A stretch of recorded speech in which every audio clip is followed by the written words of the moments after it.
Денеска во Битола официјално е предаден во употреба регионален ресурсен центар за слепи лица, во кој осмислени активности за своите членови од 5 регионални општини ќе остварува Сдруженијето на слепи лица. Објектот е браунфилд инвестиција во партнерство со UNDP, опремата со лаптопи и говорни апликации, сензорни екрани, книги со браево писмо и игри за слепи ги обезбеди УСАИД.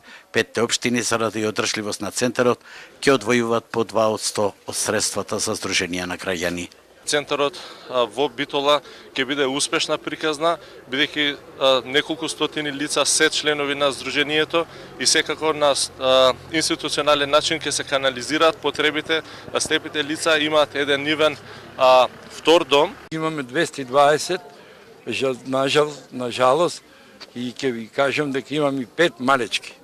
Тие мали, едното сега заедно со мене ќе го отвори центарот, се на школо, не може некој да дојдат, а едното е веќе 4 годишни, именно джината е рахитична, не можеш и тој да дојде.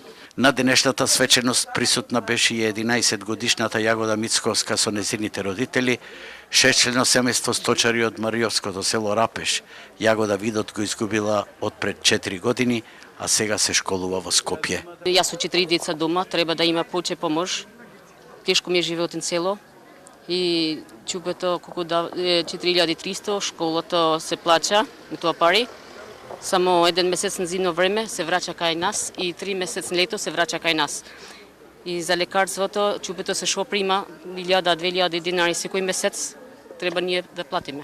Во Македонија во моментов има регистрирано 2300 лица што целосно го изгубиле видот, а се претпоставува дека има 20.000 лица со оштетен вид, бидејќи се уште точна бројка не е утврдена.